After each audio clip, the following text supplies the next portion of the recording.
আমাদের সামনে সবচেয়ে বড় প্রশ্ন সবাই যেটা করে যে সংস্কার, বিচার এবং নির্বাচন এগুলো কি পরস্পর নির্ভরশীল বিষয়? এখানে পরিষ্কারভাবে বলতে গেলে এগুলা মিউচুয়ালি ইন্টারডিপেন্ডেন্সি, কোনটার উপরে কোনোটা নেই। তার মানে এগুলো পরস্পর নির্ভরশীল বিষয় নয়।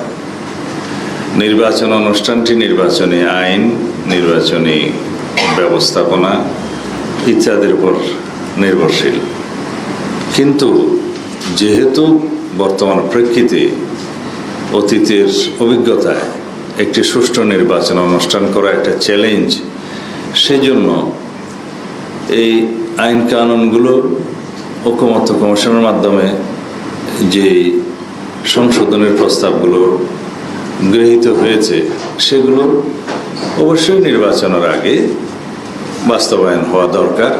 যেগুলো প্রতিনিয়ত হচ্ছে তার মধ্যে আরপিইউ একটি প্রধান আইন, রিপ্রেজেন্টেশন অফ পিপলস অর্ডার, যেটা আমরা জনপ্রতিনিধিত্ব আদেশ বললেই চিনি, এবং আচরণবিধি, এই দুইটা অধ্যাদেশের খসড়া নির্বাচন কমিশন থেকে আইন মন্ত্রণালয়ে জমা দেওয়া হয়েছে বলে আমরা জানি। সেটা ক্যাবিনেটে উত্থাপিত হওয়ার পরে পাশ হলে সেটা অধ্যাদেশ আকারে জারি হবে। এই দুইটা প্রধানতম আইন, এবং অন্যান্য যেগুলো বিধিমালা আছে, নীতিমালা আছে, এগুলোতেও কিছু সংশোধনী আনা হচ্ছে, যোগ উপযোগী করা হচ্ছে। এগুলো অবশ্যই করতে হবে। এর বাইরে নির্বাচন কমিশনের সংস্কারের জন্য নির্বাচন অনুষ্ঠানের আগে তেমন কোনো গুরুত্বপূর্ণ আইন কানুনের বিষয় নেই।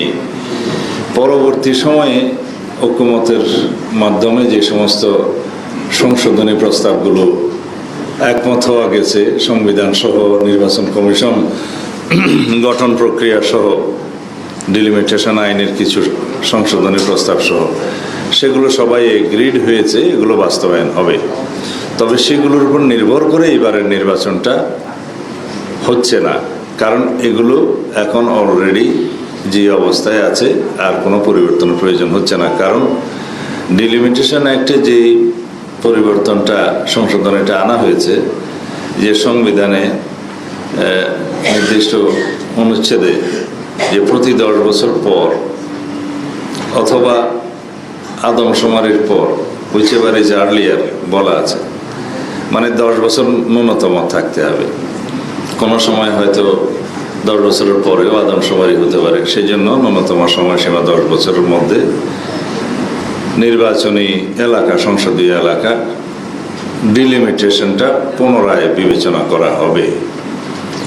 এটা অবশ্যই based on the number of voters অথবা জনসংখ্যার ভিত্তিতে প্রশাসনিক অখণ্ডতা, যোগাযোগ ব্যবস্থা ইত্যাদি বিবেচনায় নিয়েই করা হয়।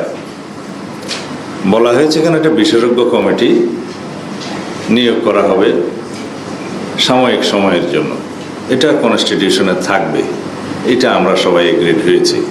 কিন্তু এখন ডিলিমিটেশন যেহেতু হয়ে গিয়েছে, এইবার সেই আইনটা এইবার লাগছে না।